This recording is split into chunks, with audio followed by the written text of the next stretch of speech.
Welcome to the Ringer Fantasy Football live on YouTube show. I don't think I got the syntax of that right, but you know what? It's the first one. I am joined by Danny Kelly and Craig Horlbeck, and today it is Power Hour. Every week we power rank something, and today we are power ranking our biggest underreactions to week one, right, Craig? We're underreacting to everything. Yeah, you know, this town is built on hyperbole and recency bias, not us. We are built on pragmatism and saying, it'll be fine.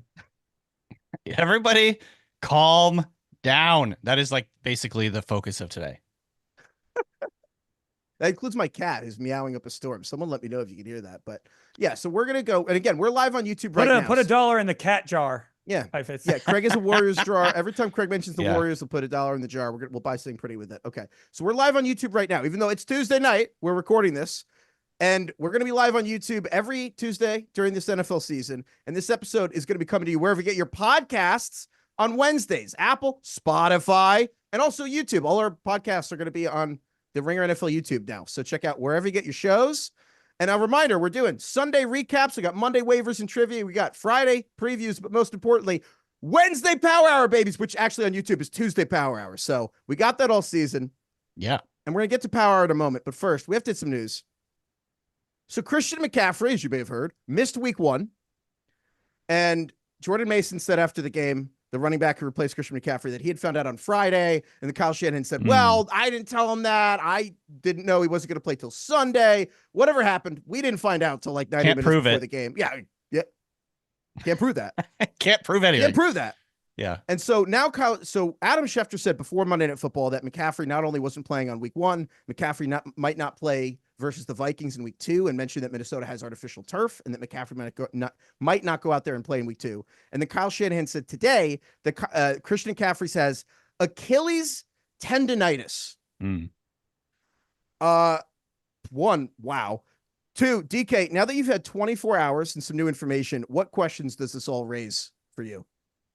I mean, is this what we're going to do all year is like the first question I have about this situation, because the way that Kyle Shanahan was explaining it was like, it comes and goes. It kind of can flare up at times, and then they got to be extra careful about it. This is what Kyle Shanahan was saying. So it worries me that this is going to be a thing that he has to deal with the entire year, which again, you guys were on the cutting edge of this whole thing. You guys had him ranked quite a bit lower than I did. So man, kudos to you for being so nervous about this, because it turns out to be actually a pretty big deal.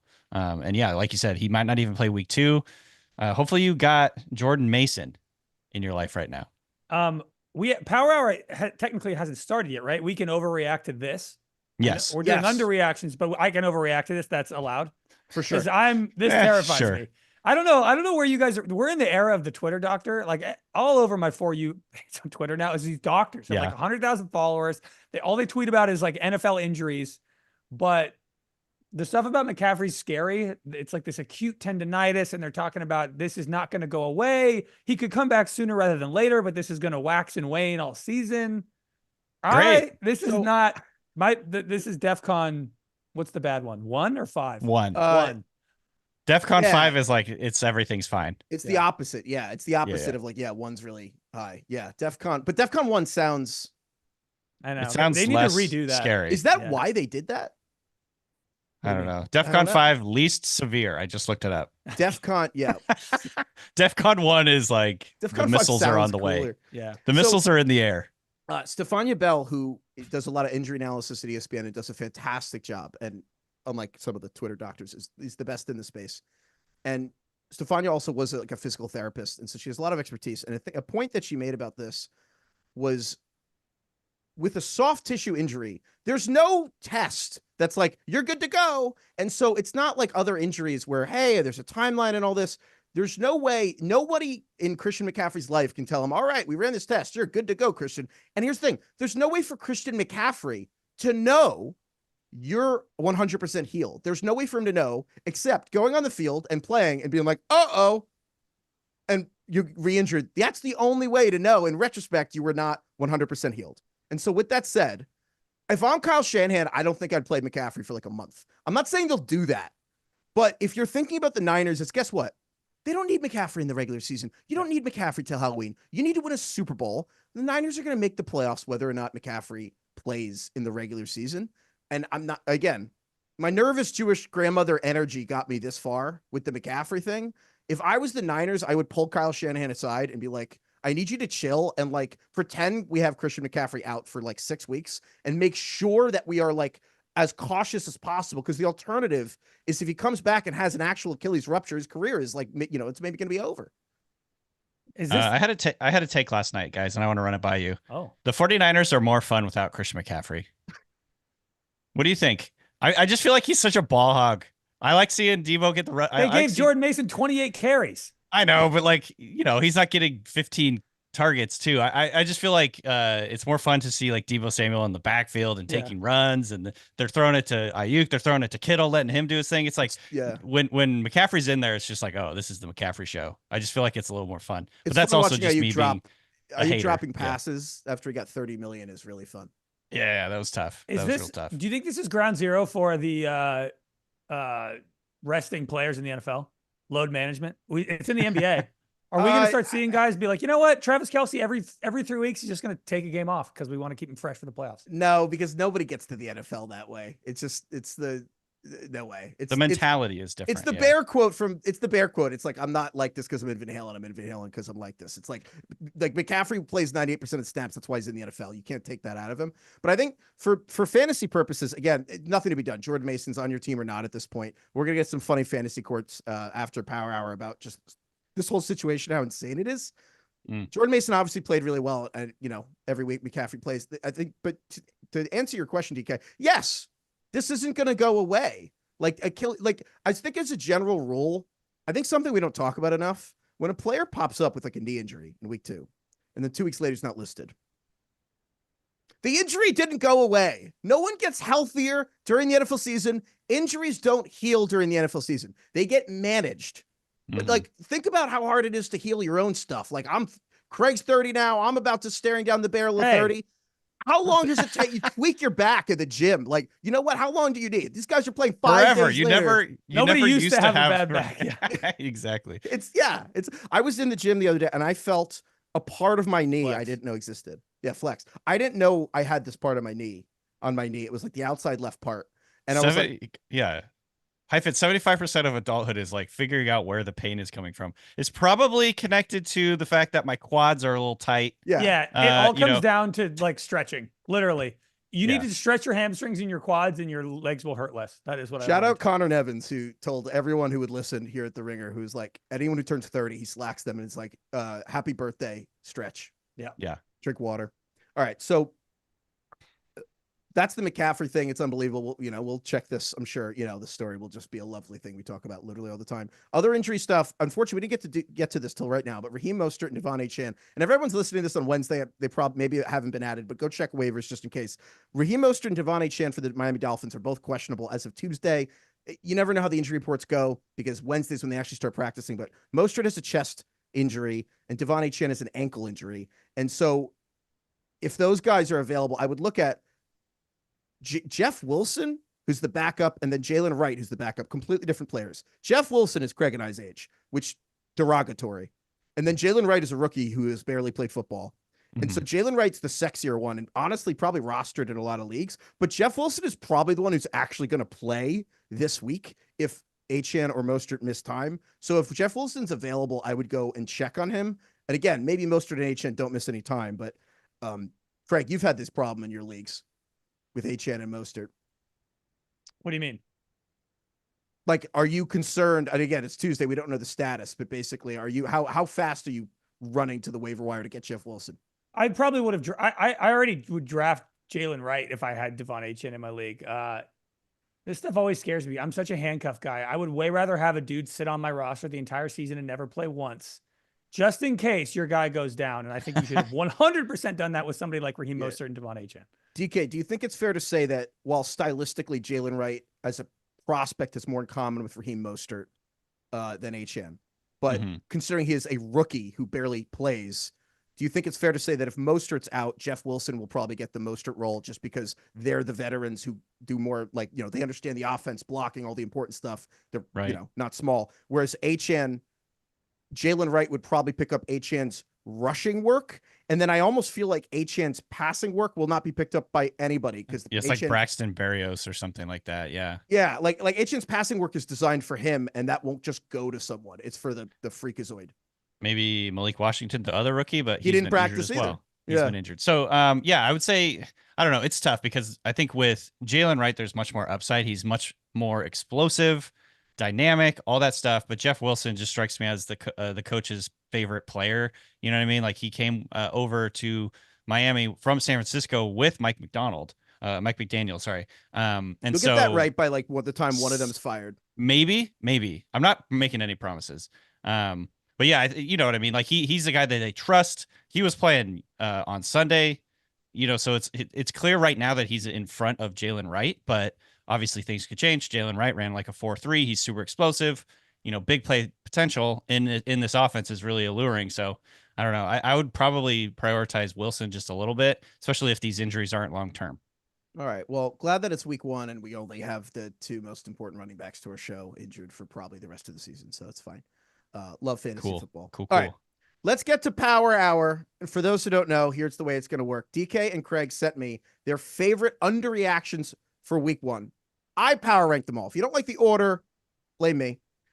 We're going to do this Power Hour style, which means after every 2 minutes, you're going to hear this song.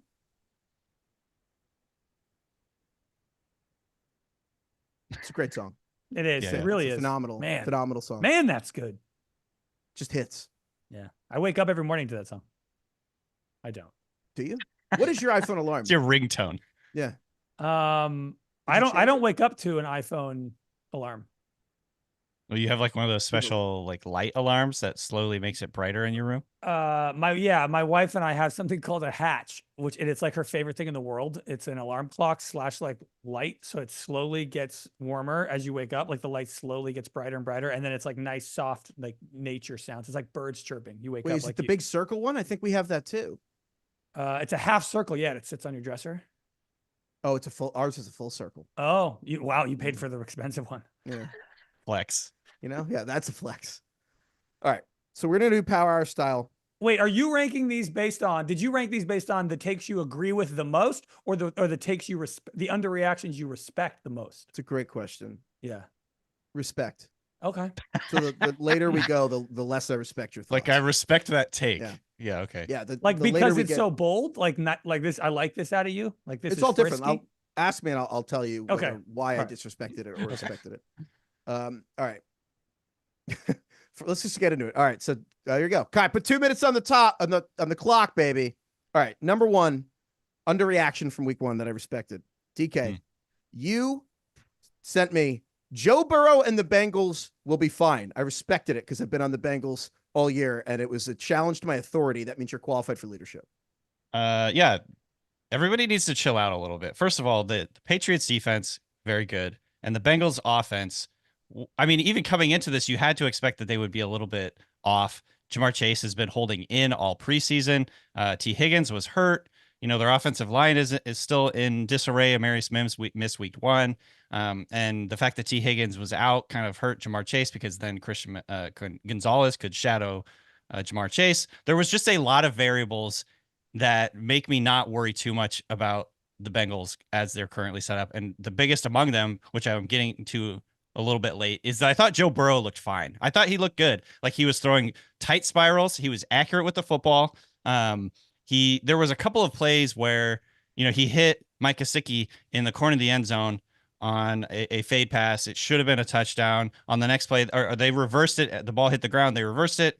And then the next play on 3rd and 11, Burrow hit the other tight end, Tanner Hudson, on like a slant route. He took it to the 1 yard line, fumbled, and gave the ball away to the Patriots. Basically, the Bengals just shot themselves in the foot over and over in this game. They fumbled 4 times. They lost 3 of them.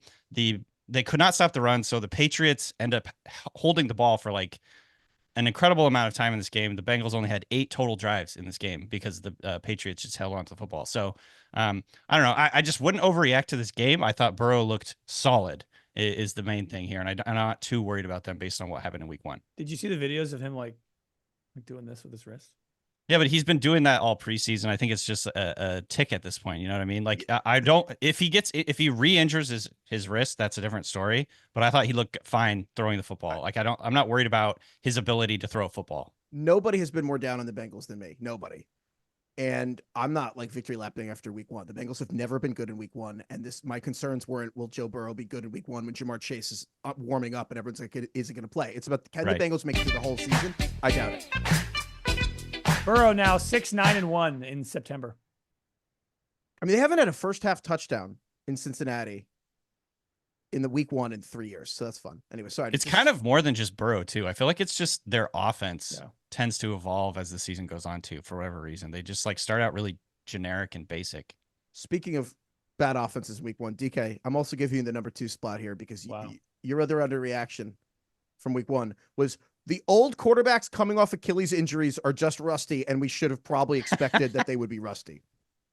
Yeah, I don't have a lot of analysis here. These are 2 old men who are coming off very serious injuries, and we expected them to look awesome in week one. Like, we need to relax a little bit. I think Rodgers, there was some flashes here and there. He didn't end up playing nearly as poorly as Kirk Cousins, but with both of these guys, and Rodgers, by the way, had way more time to heal, I feel like, than Kirk Cousins did. So I don't know, Rodgers, Cousins, they were really rusty in week one. They didn't look great, but I think as the season goes on, they're going to get a little bit better. They're going to like shake off some of the rust, and ultimately they'll end up being fine. So we just need to like relax. I don't think we need to talk about Michael Penix starting immediately. We didn't start. Falcons fans were the ones who started talking about it. They brought it up.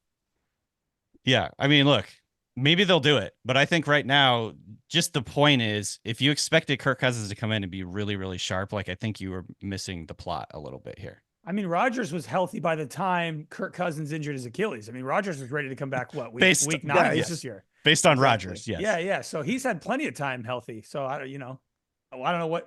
Actually, I shouldn't say that because my next thing is about the Jets.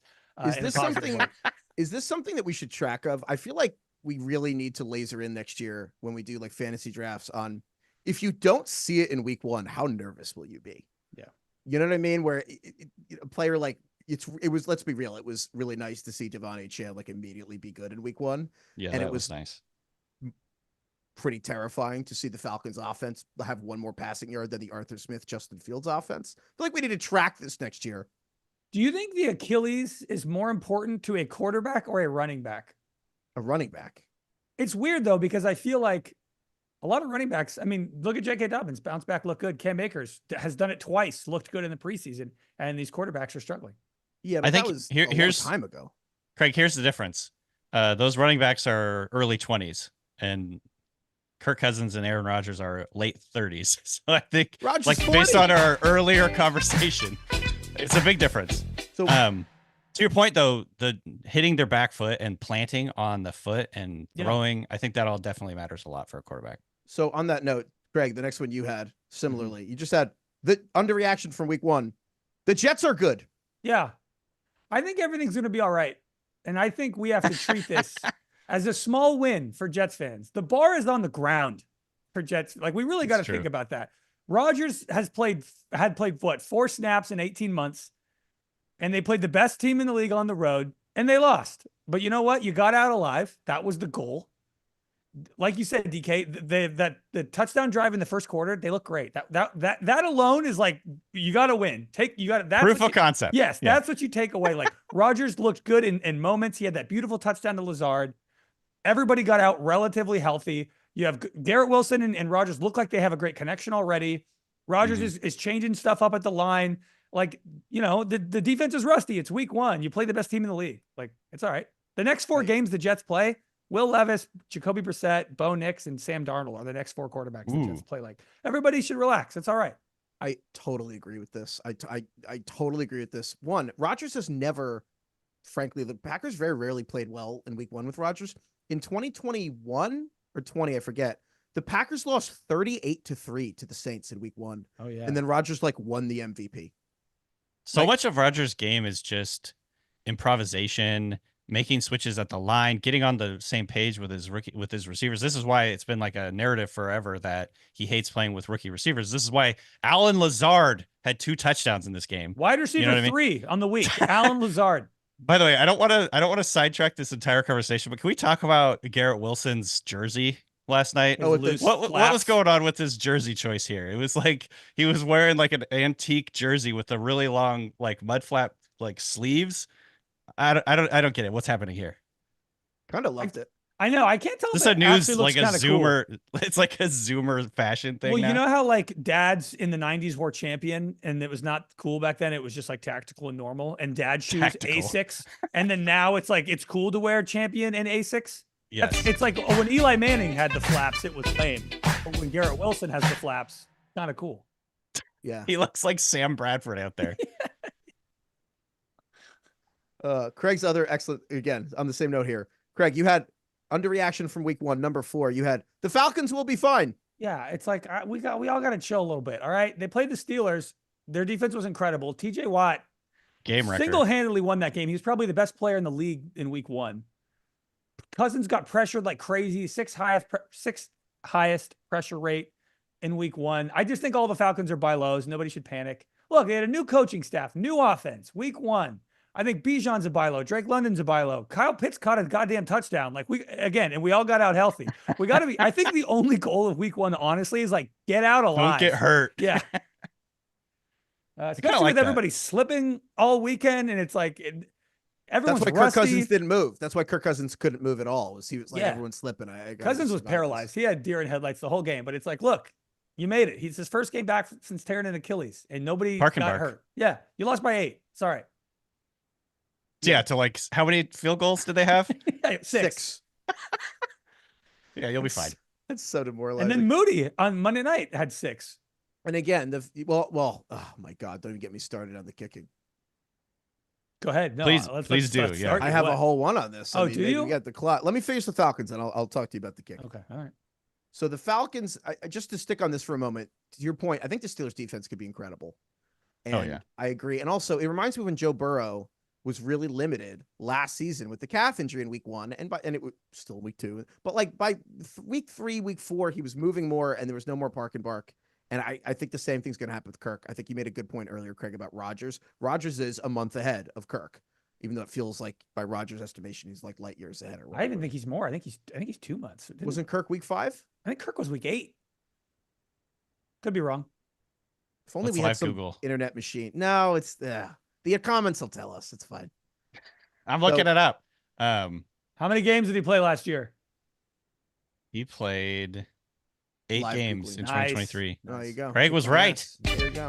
All right. So 2 months. He's 2 months behind Rodgers. And again, Rodgers, they tested out some new surgery on him, his fancy doctor who performs on all these athletes. So he was ready to go by like playoffs. Rodgers. Did you think Rodgers looked like he was moving around all right? There was one part where he was like escaping out of the pocket, and I was like, ooh. I thought he looked a little. He's running a little tentatively. He looked a little frenetic, a little nervous. I think again, like it's probably insane. Like the feeling of tearing your Achilles and then going back to play NFL football has to be the most terrifying thing in the world. So I'm giving these guys a ton of benefit of the doubt. Yeah.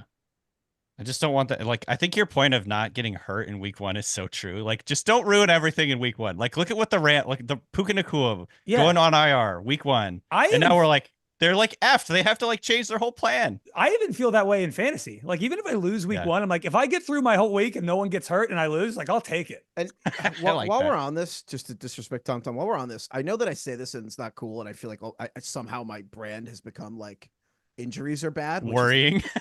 Like I feel like this doesn't get talked about enough of like, it was like, oh, here's my Super Bowl pick. There's like 8 teams every year that could win the Super Bowl. And almost always the team at the end is one of the 2 or 3 healthiest in the league. Almost always. Like the Chiefs, Bengals, the Bengals Rams Super Bowl, each team had 21 healthy starters. With the Chiefs beat the Eagles, both teams had 21 of their 22 starters in week 1. Last year, the injured teams get eliminated. And so you look at a team like the Rams, and I totally agree. I think Sean McVay has actually become even better as a coach than when he started. But then you look, 3 left tackles, 2 right tackles, 2 left guards, switch left guard and center. Every lineman's out of position except the right guard. Puka Nacua hurt. And you're like, teams like that don't make the Final Four in the NFL. Like that's not how it goes. And I know that's simplistic, but if you look back, the Eagles won that Super Bowl without Carson Wentz and they were all hurt.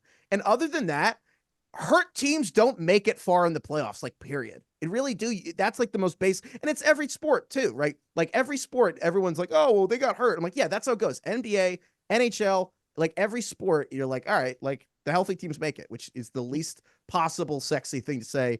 Life is meaningless. Nihilism. Eat Arby's. Load management, baby. Sit your players.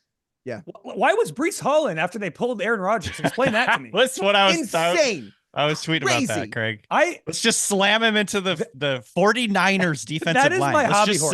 send him over there. Shanahan used to do the same shit with McCaffrey last year. They're up 30. McCaffrey's in the fourth, grinding out first downs. I don't. You took out your quarterback and leave in your like all-pro running back for his 30th carry. At least it was possible that Kyle Shanahan had been like, yo, I'm going to put money on McCaffrey. You really got to score this anytime touchdown, bro. But like the Breece Hall thing, Craig, you brought this up that they just had Breece Hall, how many carries in 37 week 18. And I was like, all right, they had to coach for their jobs and stuff, whatever. This one, I'm like, pulling Rodgers without pulling Breece Hall. I can't stress this enough.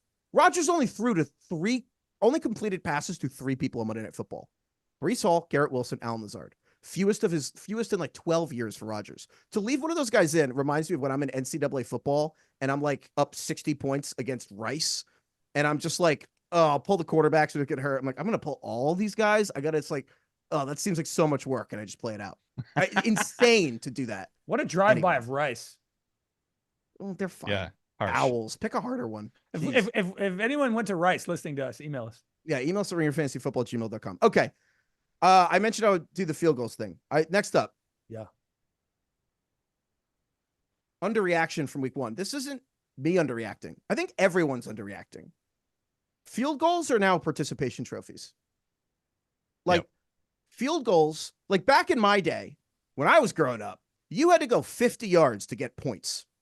Now it's 25. You need 25 yards because it used to be the touchbacks at the 20, field goal range started at the other 35. Now you get the ball at the 30 and you need to make it to the 45. Or if you're the Cowboys and Brandon Aubrey can now make field goals from the 50-yard line. I don't think we've really thought about what that means in terms of the touchback. We've heard all about the kickoff roll. We haven't thought about the touchback at the 30 combined with how kickers are getting better. Like we haven't thought about this. And football, it's really different now. Like think about it this way. If you're an offense, you get a first down. Congratulations, you didn't go 3 and out. Another first down. Congratulations, you can have 3 points. I think it's also extremely interesting from a end of game strategy point of view because, you're tied or up 1 or 2 points or even 3, really, obviously. And it just changes the strategy. Like you have to kick to them to the landing zone or whatever, so they don't get too far out. They complete like 2 passes, and teams a lot of times are playing like really soft defense. You know what I mean? Like it's just so easy to get into field goal range now, especially with this new kicking rule, that it's going to really change. I think the late game strategy, like 0 to 3 point leads are not safe or not nearly as safe as they used to be. You know what I mean? Like you don't have to go very far. It's crazy. What do you think? Like, why are these guys so much better? Why is Brandon Aubrey so good now? Did they discover a new workout to strengthen your leg? Why are they better now? I think it's the everybody's better at everything. Yeah, everyone gets better at everything. It's the Steve Kerr thing when Steve Kerr for the Warriors gets annoyed. Warriors Kerr? Put it Kerr. Shit, how do I say it? Steve Kerr. You know that. You know it's Steve Kerr. What did I say? Did they say Steve Kerr? I think you just slipped up because you were speaking quickly. You know it's Steve Kerr. Yeah. I've never. Yeah. What? Saved by the bell. No, Saved by the bell. I slipped up. I've never said you. Come on. What are we doing here? You know it's Steve Kerr. Steve Kerr. Yeah. Yep. You're right, Craig. Thank you, friend. Craig. Totally. We got to come back to this some other time. There's no way in hell you think it's Steve Kerr. Nope, none. So, speaking of the Warriors, I know it just blatantly disrespecting Tom. Craig, I have a stat that'll blow your mind. Okay. Just to give you an idea of how much better kickers are. Week 1 had the most 50-yard field goals ever attempted in a week. 20 in a week or in week 1? In a week. No. In a week, period. No, sorry. I'm getting that wrong. Most 50-yard field goals. Let me just do that again. Week 1, more field goals were made than any week than all but 1 week in NFL history. Second most field goals ever made. Okay. From any distance. 68 field goals were made. That's the second most ever. From 50 plus, more than any week 1 ever. But here's the point.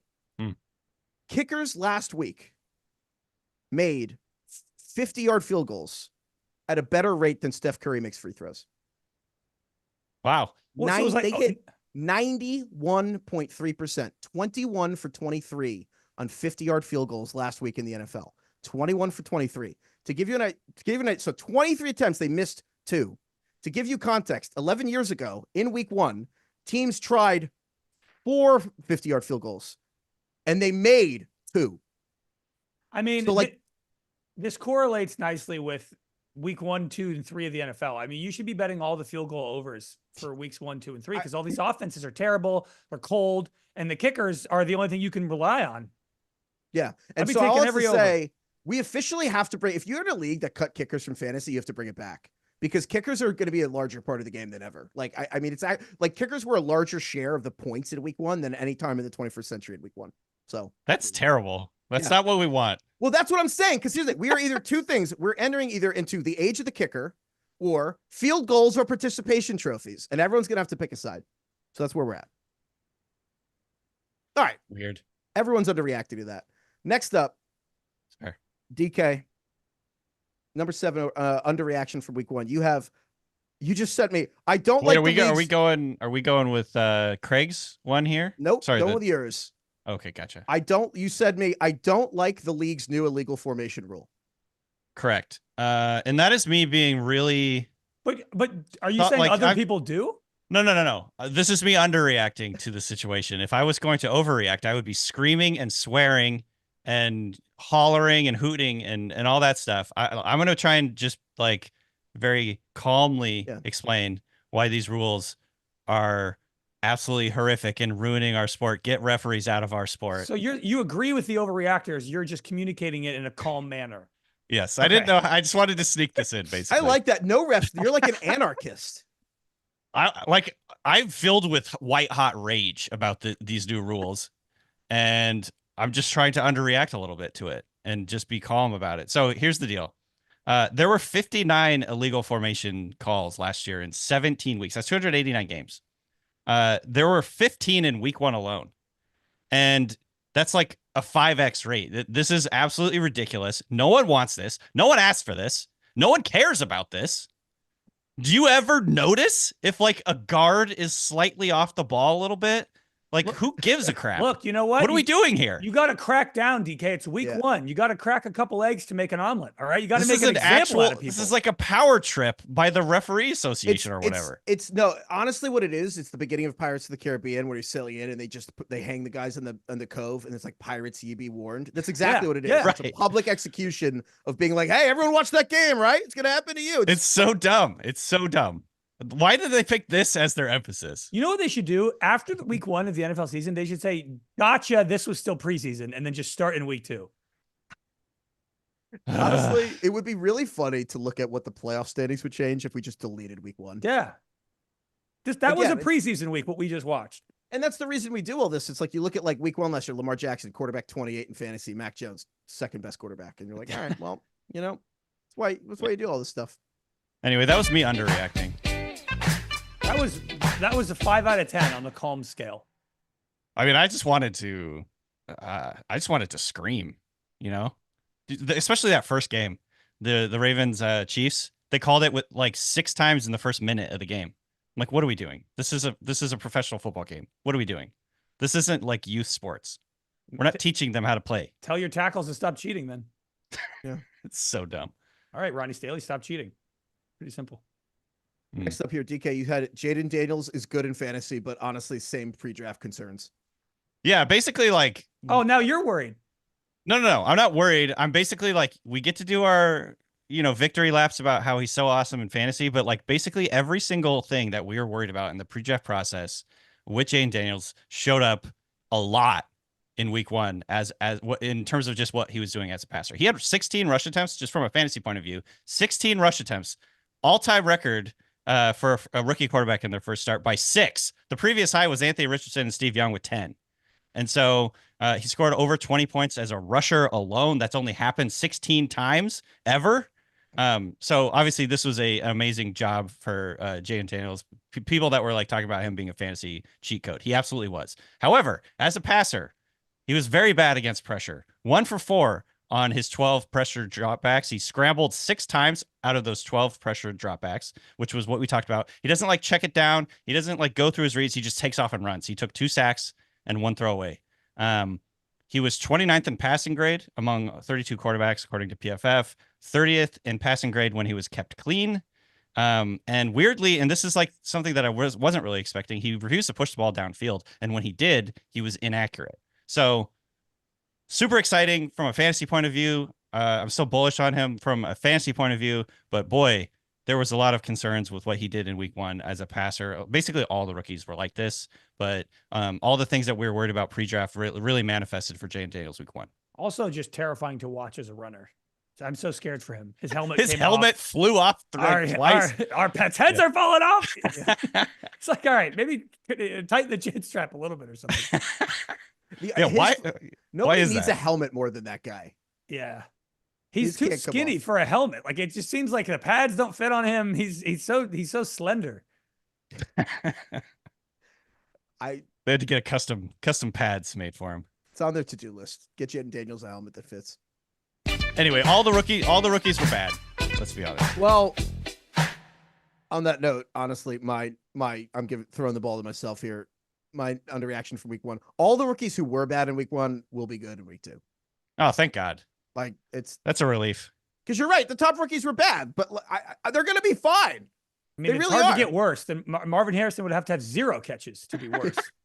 Oh God, the Marvin Harrison stuff. Well, all right. Yeah. Here's the reality. We should have brought that up. I forgot about that. The underlying stats are bad. Scott Barrett was tweeting about his the separation score of these receivers, like how open they're getting, and it's like the worst of all the rookies. It's really bad. It was so insane though. Like honestly, this is also like the Achilles quarterbacks were like, oh yeah, he'll be good. It's like, oh yeah, rookie receiver, he'll be my number 1 guy in week 1. Like that's an insane thing to expect. Also, Kyler Murray missed Marvin Harrison for a touchdown. We would not even be talking about Marvin Harrison if Kyler Murray had just thrown the wide open touchdown to Marvin Harrison. Marvin Harrison was waving, and that's another like the HR meme. Does that play count the separation score thing? Because he was like 50 yards away from anybody. No, it doesn't. But here's the thing: it's the HR meme of just like if Daniel Jones had missed Malik Neighbors that wide open, everyone would be destroying Daniel Jones. Kyler Murray checks down to freaking Greg Dortch while Marvin Harrison's waving with 2 hands. No one talks about it. Marvin Harrison Jr. is going to be fine. Also, so will Caleb Williams. He was nervous. He looked nervous. He's not going to be nervous. I think did look nervous. Yeah, he'll be okay. Nervous. Also, he's got Sunday night now. He's playing Sunday night against the Texans. He's bright lights. Yeah. Also, like the Titans' defensive tackles actually are just like way better than what Houston has. So, like the Bears' weakness is the interior offensive line. I think he'll be okay. He's under a lot of pressure. I think it'll be way better. And then Malik Neighbors is the only good part of the Giants' offense, and they're playing Washington, whose defense sucks. So I think all these guys are going to be way better, including Jayden Daniels playing against the Giants defense instead of playing against the Buccaneers defense. Whose week 1 rookie performance, DK, was the most worrisome to you? That's a great question. Probably, I would say like Nick's, just because everything was just so short and like dump offs, and every time he threw over the middle field, it was extremely inaccurate. And I wasn't particularly high on him to start with. So I think that was like, validating some of my concerns. But also, I don't know if he's going to get any better. Whereas I think Caleb Williams and Jayden Daniels, they're going to get better. They have the tools and, the history of that to get better. But I do worry that like, this is what we're getting. This is what we're going to get with Knicks. I feel like, it's like the Bo Jackson. You don't know Bo. I think we know Bo. We know Bo. We're familiar with Bo's work. I'm sure I'm forgetting some pretty horrific rookie performances, but that one did come to mind. All right, number 10, underreaction. Craig, you said Isaiah Likely, the Ravens tight end, will not top what he did in week 1. Yeah, I think we've already seen his best game of the season. I think this is the definition of an underreaction. I hate this, but it's true. Yeah, look, he had 21 points. He had 111 yards, 9 catches. He should have had a second touchdown. Peaked early. Yeah, he broke his shoulder, somehow miraculously recovered 60 seconds later. I don't know. I should caveat this by saying, if you have a crappy tight end in your fantasy league, you should definitely add Isaiah Likely. Like, I'm not saying don't do that. Maybe if you have Dalton Kincaid, though, don't freak out and feel like you have to spend $80 of your auction budget on Isaiah Likely, because I think this was a bit of a perfect storm on Thursday night. Likely got a ton of work. No QB threw to their tight end more than Lamar did to Likely in week 1. He got like a third of the team's targets. Well, if you look at all the underlying numbers, Mark Andrews still ran more routes than likely. He was just covered more. The Chiefs doubled Mark Andrews the entire game. Mark Andrews. This is what they've done, Craig. There's a history of doing this in the past too. Yeah, since Steve Spagnuolo has been the defensive coordinator for the Chiefs, Mark Andrews they played 5 times, the Chiefs and the Ravens, when Spags was calling defensive plays for the Chiefs. In those 5 games, Mark Andrews has averaged 24 yards per game. Wow. He was double teamed more on Thursday night than he had been in 3 years. And you know why? The Chiefs, better than anyone, understand how important it is when you take like that number 1 tight end away from 100%. So look, so this combines really well with like a Mark Andrews will be fine take too. I probably, think so. right? And look, I still think a promising sign is that the Ravens ran like a ton of 2 tight end sets. They had 2 tight ends out there for 50% of their plays. Last year, the league was 42% by the Falcons. So obviously, if they keep that up, there is a shot that you have like a Gronk, Aaron Hernandez. Both these guys can be starting, but that doesn't happen much. Mark Andrews is really talented. And again, this Chiefs situation was very unique. It was kind of a perfect storm for Likely, I think. I still think, look, if you have Pat Freiermuth, I would go add Isaiah Likely. Right. But if you have Trey McBride, who had a bad game, or all these other tight ends who had bad games, I think it's okay. All right. That's our power hour. Those are our underreactions to week 1. We got some fantasy court we're going to do right now. We got some emails. But yeah, fantasy court back in session, baby.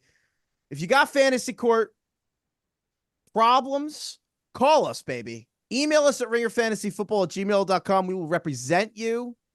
We need a billboard. Yeah. Like a cheesy lawyer billboard. We're representing them? I thought we were judges. Well, we are judges, but I don't know. We'll represent you if we can be influenced with money. Yeah. Is the thing. What if we had like a Call Jacob cheesy billboard for a fantascy court? We just sit there like, what is it, like Law Tigers, and we just sit there like, there's a lot of billboards in LA, Craig. Maybe you could get on that. Yeah, one of them is Jacoby Myers. Yeah, Jacoby Myers, the injury lawyers. Yeah. Anyway, I still think the funniest thing with Jaden Daniels was that his first NIL deal was for a personal injury attorney. And I'm like, could there be a redder we flag? Should though, dude. Imagine if we had our own fantasy court billboard. If I don't know how much that costs. If anyone, we get the powdered wigs. Oh wow! If anyone like the old school British things, you know. Oh yeah, I like that. Listening or watching on YouTube, if anyone A is a lawyer who has a billboard, or B on the supply side of anyone involved in the selling of billboards, please either comment on this YouTube channel or email at us at ringerfantasyfootball@gmail.com. And you want to donate a billboard? Come on, please. Let's just get in touch. Tell us about the billboard. Not below begging.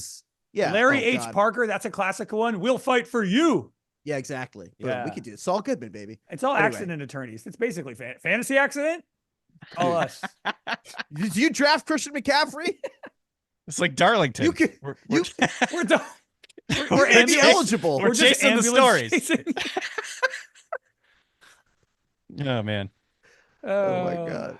Anyway, so we got a court here. What's going on? We're gonna. So for the record, remember, we're the judges, Craig. We're not the lawyers. Judges. Well, we are also going to accept at some point a class action lawsuit from McCaffrey on McCaffrey's behalf. I feel like though by the end of this, we usually we will represent usually one side, and we will follow up with an email to help support somebody. Yeah, we're judges. We're arbitrary. I don't know, man. We're not lawyers. I don't know. Anyway, fantasy court's in session. We're the judges. This plaintiff here is Isaac. Isaac writes, my team is up 8 points going into Monday Night Football. I have Christian McCaffrey. Everyone on my bench is locked except Jordan Mason. I check my team at 6 o'clock Eastern and I see basically 100% chance Christian McCaffrey's playing. Cool. I left him in.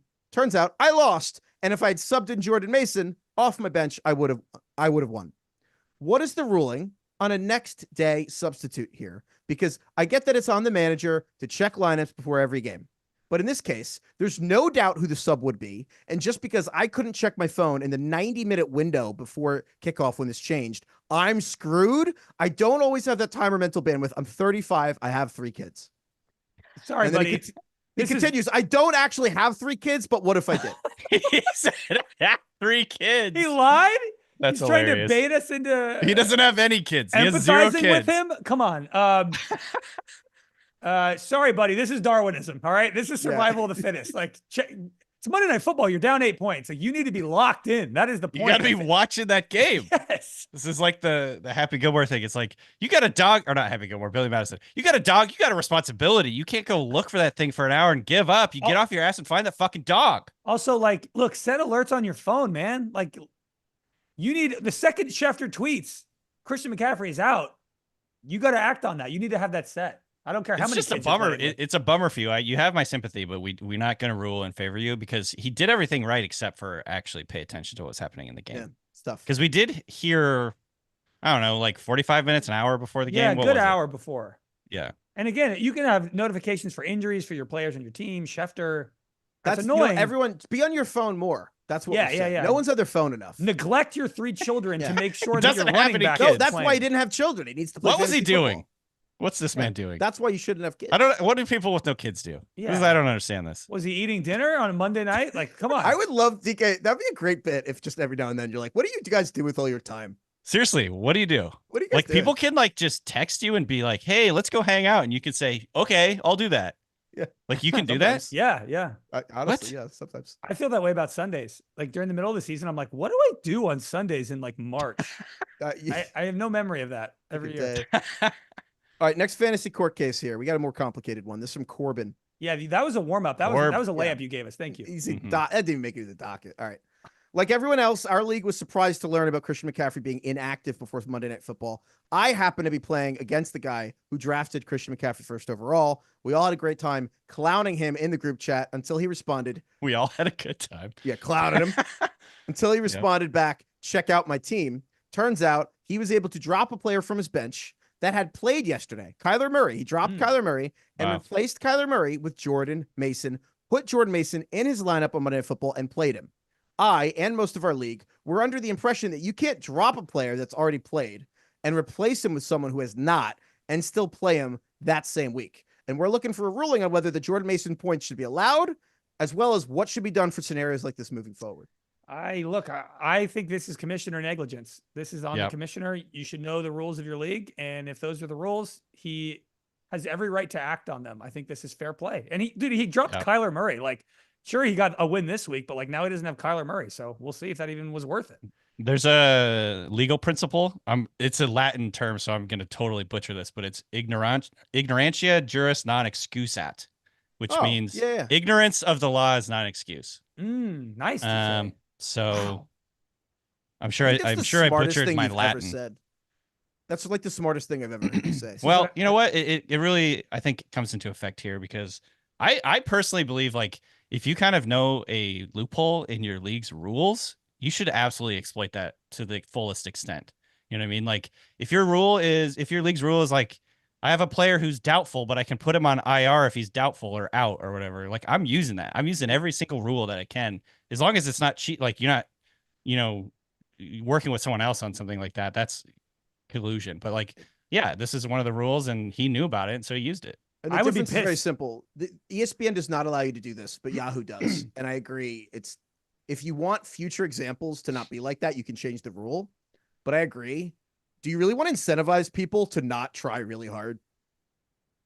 Like this guy did that and was like, that was ingenuity. That's such a sick comeback. They're all making fun of him in the chat, and he's just like, like tapping away at his computer, like hacking into the mainframe. The Antonio Banderas, like, like he adds Jordan Mason while they're all talking shit. Oh my god! All right, so I think he gets the win. I think the guy gets the dub, and you guys can decide if that should be allowed going forward. Yeah, that's on the commissioner. We gotta get those rules. Also, he owned all of you. Like you got to give him props. Like he got you guys. Look, super annoying. I get it. If you're the other 9 or 11 people in that league, like that sucks. But also, good on that guy. Also, when they look, there's a little plus icon. How did you? I don't know. I feel like people are gonna stop writing us about fantasy court. We just make fun of everyone. We're just like ruling in favor of all the people that were just dicks. Yeah, we're like denied. All right. We got a bunch of emails here. Email us at ringerfantasyfootball@gmail.com. We email some fantasy court questions, emails trivia questions for Mondays, emails all the stuff. We got a bunch of emails this week. We asked for botched small talk. Yeah. Oh, yes. Botched small. It's always botched it. Like we just wanted any small talk, any situation. Everyone delivered. Thank you. Email swingerfantasyfootball@gmail.com. I want to start with Nathan. Nate the Great. I like that we Nate- always give everybody nicknames. Maybe they hate that, but I Nate like the doing it. Great. We can't hear them, so it's fine. Yeah, exactly. That's why they're ghosts. It's, again, if you don't know this, we call So it's people. fine. If people don't know, we call people ghost because someone emailed us once and said, listening to a podcast and trying to talk to them, like yell that they're wrong about something, but like they can't hear you is the closest you'll ever come to feeling like a ghost. It's McConaughey behind the So good. bookshelf in yeah, and Interstellar. he's like, no, like you're a ghost. If you're listening to this and we're wrong and you're trying to correct us, sorry. Anyway, Nathan writes, back in 2011, I was living in Nashville. And my roommate told me that Mumford & Sons was going to be playing a secret show in the basement of one of our friends' houses. And Wow. that sounds insane, but our friends were in a band that had been opening for Mumford & Sons on their tour. So we went to the house and saw the concert, and there ended up being some celebrities at the show. Carrie Mulligan, the guys from the Old Crow Medicine Wow. Show, Matt Kearney. I actually don't know who that is, but there were a bunch, Oh yeah, I'm gonna I know Google Matt. that. I know Matt. decent Kearney. amount of people. After the show, everyone went from the basement to the upstairs of the house to hang out, and the house was pretty packed. And at one point, I'm trying to make my way to the bathroom, and I'm sliding past several people, and my butt grazes butts with another person. And so I turn around to apologize, and then I realize it is Jake Gyllenhaal. And I am several PBRs in, and I have no idea what to say. So after some awkward silence, I just kind of stared at Jake Gyllenhaal and said, I really liked Zodiac. Nice. And he replied, that's cool, man, and then walked away.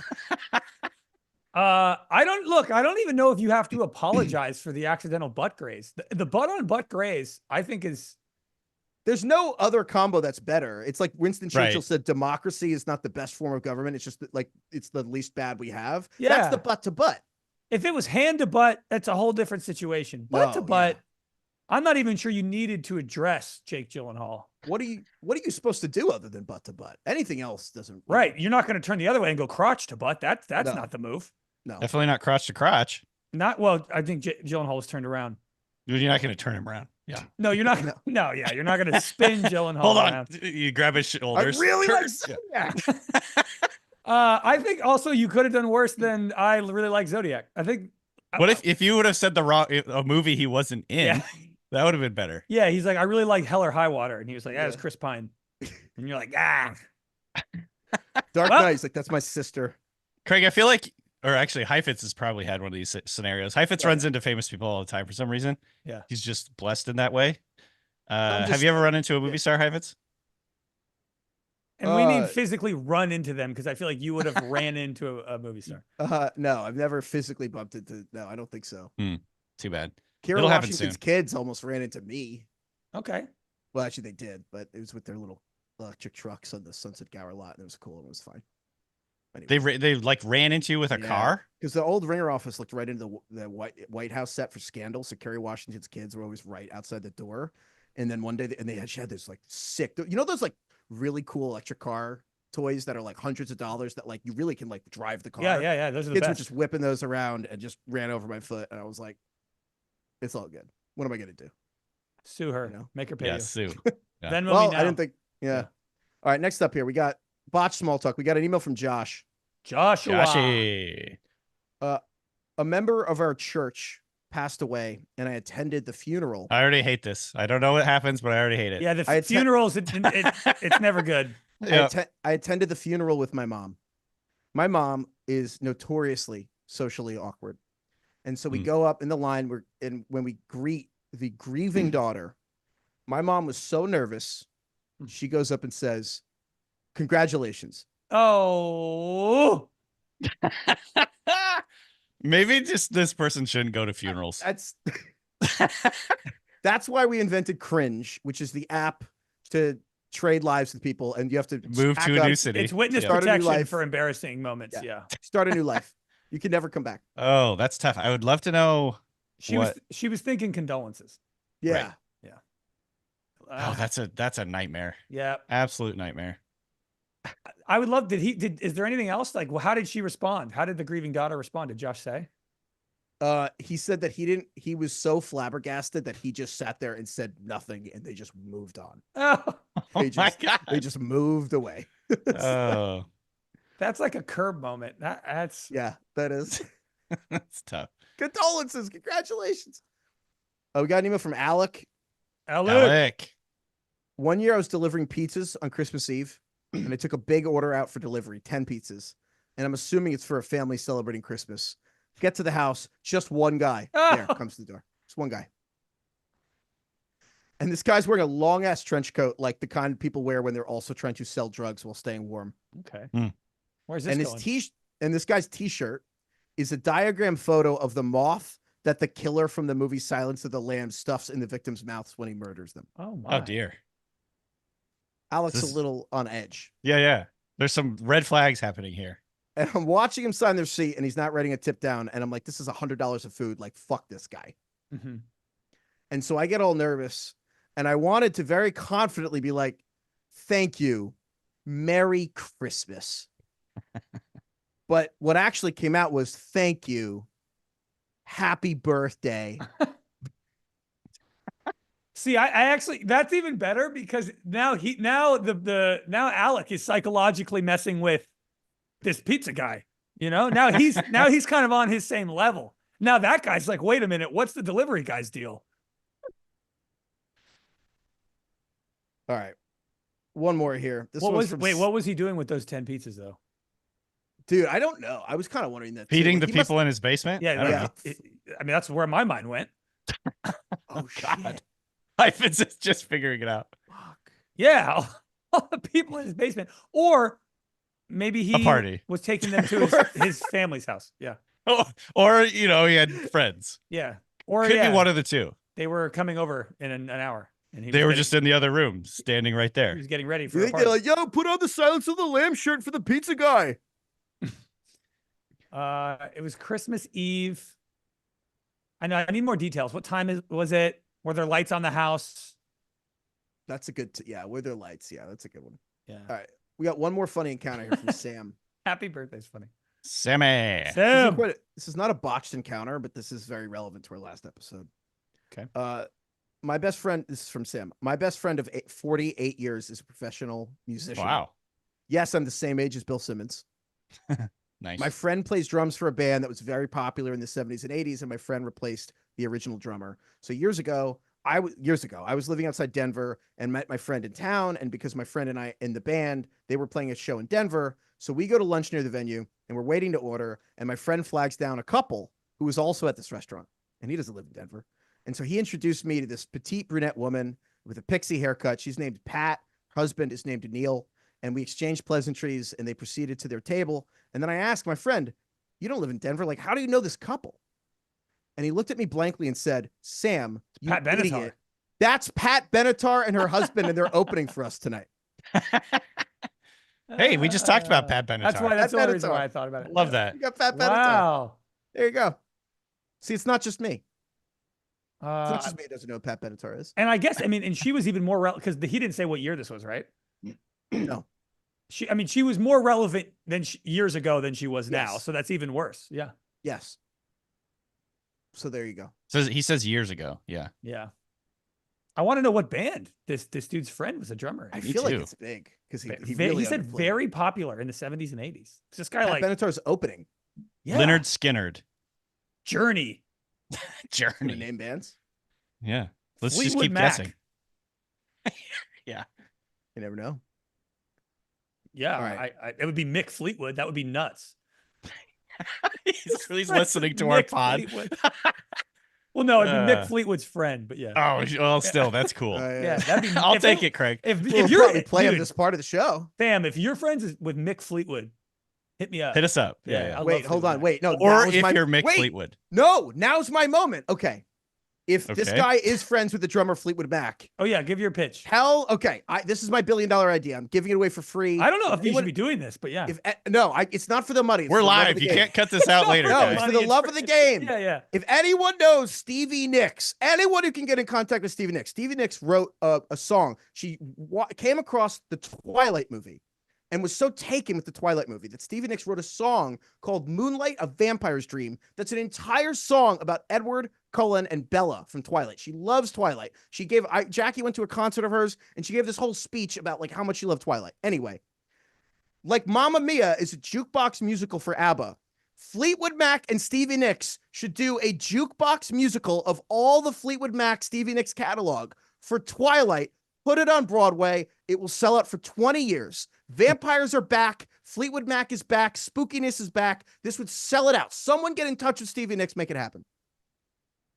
It's a great idea, but Heifetz doesn't agree with me, but I'm like, this was 100% suggested to her and her agents and her team, and she said no. Who do you think thought of this? There's no way. If Stevie Nicks is giving speeches about how much she loves Twilight, like I don't think no one's gonna connect the dots. Idea here, like every agent, manager, producer, all they do every day is think of ways to exploit IP for money. Sure, but I'm gonna ask you something else. Yeah. Why don't you just go play the hits? Their job is to like extract as much money out of IP as possible every day. But as Craig likes to say, squeeze water out of a rock. Yeah, like I think that's an awesome idea. Maybe no one's ever thought of it. Who knows? My dude, there's this scene from the American Dad with the goldfish, and American Dad gives this like thing. He's like, "Oh, you're dating a girl and you're gonna move in, and then you will get a golden doodle for practice with your boat shoes and your button-down shirt. Your life's been lived 1,000 times." That's me. There's no new ideas. No new ideas. I think because of you, I always say our lives have been lived 1,000 times. Yeah, it's true. Yeah, it actually makes me feel better. It does. Yeah, your life, every time you are upset about anything, your life has been lived 1,000 times. Why stress about anything at this point? Yeah, it's nothing you've ever felt is original to you. Eat Arby's. All right. I have one incredibly raunchy one of these. Not incredibly raunchy, but you know what? It's our first live YouTube. Did we like this? I could read it and we could get fired and like not do these anymore. Or I could keep it off. This is up to your discretion here. I don't know. This is your call. You know what? We'll back pocket it. We'll see. Okay. Yeah. All right. We'll back quit while we're ahead here, pal. Yeah. Just quit while we're less behind than we will be if we keep going. Okay. Correct. That's all it's going to be. Thank you, DK. Thank you, Craig. Thank you. A lot of people doing live stuff. Thank you, Jack. Thank you, John. Thank you, Kai. Thank you, Carlos. Thank you, everyone behind the scenes. Thank you, everyone, for watching. Thank you, everyone, for emailing us, ringerfantasyfootball@gmail.com. Email us fantasy courts when you're mad at your friends. We'll make fun of them. If you can get us that billboard, that would be awesome. And emails ringerfantasyfootball@gmail.com. Anyone who's put an ad up on a bill, I don't know anything about billboards right now. If you know Mick Fleetwood or are Mick Fleetwood, we'll settle for one of those benches. You know those bench advertisements? We'll settle for that. Oh, dude, give me one of those. That can't possibly cost that much. Like right. One bench. I know. 20 bucks? Go to a bench and put something up. What's a banana cost? $7? What's a bench ad cost? $100? Come on. You just tape a piece of paper to a bench. It's not the same thing. Thank you, Lord. Thank you, Mumford & Sons. Nice. They were really of a time, you know? Yeah, I was trying to remember. I can't picture their famous songs at this Oh my God. Isn't it I will wait, how are you? And Lover of the Light. This is where I feel like you guys know way more about music than me, but the single whitest thing about me is I love Mumford & Sons. Oh, really? I love Mumford & Sons. I think that whatever like pop folk. Yeah, exactly. The English pop folk, the babble and like Are you a Lumineers guy? Yes. Yeah. Yeah. I love It's just so basic. Yeah. So basic. I know. And also there's also something very white about like the Venn diagram of like I love the Lumineers and Mumford & Sons, and also I know a lot of the Carter 3 and Kendrick Lamar. It's like it somehow makes you even whiter. Yeah. Like that's me. I'm the most basic. Again, my life's been lived 1,000 times. I like Mumford & Sons. You're overcompensating. But yeah. Broken Crown, great stuff. Sure. I don't have a problem. Oh, what was the other one? There was another band that sounds like Mumford & Sons that was also folk. Mumford & Sons is like, well, no, it's derogatory. Of Monsters and Men? That sounds familiar. What's up with these names? Well, because they took all the good names. Cars and Eagles got taken like 50 years ago when no one had any bands. The Doors. They took all the best names, like the Doors. It's just point. It's inanimate. Like all the inanimate objects are taken. All right. It's kind of like Apple, where the first guy was like Red Delicious, and then they came to Granny Smith, and there's out of ideas. Yeah. Now we have to be like really. Yeah, it is of Monsters and Men. Vague literary references. Oh yeah, or something. Of Monsters and Men does that song Little Talks. Remember that song? Yeah. I think I skipped that era of music. It came out in 2011. That song, just like, okay. All right. I do love Mumford though. And his sons? You know, I Or never just actually. Mumford? Are they brothers? I haven't actually looked into it. I don't know. I feel like you would know that. Come to think of it, I have no idea why they're named that. Okay. Do you know he did the Ted Lasso intro? Oh. Yeah, Cool. The one that everyone is like, oh God, we got to turn this off. Skip the intro. Ripping the You don't like headphones off. Really? Oh God. Yeah. It's like, they always do like the funny cold open and then the song goes and everyone's like, oh God. We should. Yeah. What's the Hit worst? skip. What's the worst TV intro ever? Where you're like, this is so goddamn. I think annoying. it's Ted Lasso. It's definitely Really? Ted Lasso. Oh, Yeah. that makes me. I love the Ted Lasso intro. Oh, it's no. Why? No. Why do you hate it? I can't remember it. I gotta look it Because up. I don't like the sound of it. I don't know. Why do you hate any song? Because it doesn't hit me right. All right. I don't like it. I'm gonna listen to it right now. It's too like, it's too much, too quick. Oh yeah. Yeah. Greg has a it's too earnest, just like visceral the show. reaction. It's the show, yeah. It's an earnest song. It's an earnest show. Yeah. All right. I'm struggling to think of another terrible. There's intro. some that were ahead of their time. Scrubs was ahead of its time because it's 15 seconds and it's not even worth skipping. So you rewatch Scrubs, it's like 15 seconds and you're like in and out. And you're like, okay, they knew that no one wanted to stick with these things. And then there's ones like The Wire, which I love, but they're like, it's like a whole song. It's like, Yeah. But then they switched, didn't they switch the song? they changed. each No, it's season? an incredible intro, but it hasn't aged well in the skip intro song era. Yeah, like, yeah. Some are. I love The Wire, but it's just like long. I A know. good Like, intro to a show really can stick with you. You know what I mean? Sopranos Thrones is is the super best. long, but it's an awesome Yeah. song. Mad Thrones is Men's the best. Yeah, Mad Thrones Men. was Mad Men's is like iconic. Mad Men's is amazing. Yeah. Thrones was sick. Thrones intro cost more than many shows that were made. Right. Yeah, the Plus, it like visuals were tells you awesome. a story too, which is like really cool. The Dragon Show one is actually like very helpful. The It's like Dragon a lot Show of- one. Sorry, House of the Dragon. It's two the buildings. plot to the two Lord of the Rings, the two buildings. Dragon Show. Loved Dragon Show. Yeah, Dragon House. Nah, that one's good. I wonder if Mallory Rubin's watching right now. Gonna The fire me home, 'cause the it's home, Dragon Dragon Show. Home. Dragon Home. Oh, dude, you know what one is awesome is Succession. Ooh. Yeah. Oh Music yeah, that's bangs. that great tune. The True Detective has a very like iconic the Oh, first yeah. season. From Also, the dusty mesa. yeah. Go back even further. Weeds. Do you remember Weeds? Oh, I didn't watch Little Weeds. boxes. Blah blah blah. I don't know the whole song, but yeah. I liked New Girls, the little song. Maybe people got annoyed by that one, but I liked it. Who's that girl? It's Jess. That was nice. Office Yeah. bangs. Offices. Just takes you back to a moment in time in your Yeah. life. Man, they Love really that. know how to nail them. Good job, all the intro package people out there, all these studios, production companies. Good job. Well, our intro song's been used in Free porn, advertising so, for them. You know, Yeah. Yeah, let's just wait till The Office gets used in porn, and then they can catch up to our intro music. I bet it has. What is it? Like Rule 32? Yeah, Rule 32. Everything Yeah. that exists is porn. Yeah. Yeah. What a great way to Alright. end this live stream. Anyway. Yep. All right. Goodbye, everyone.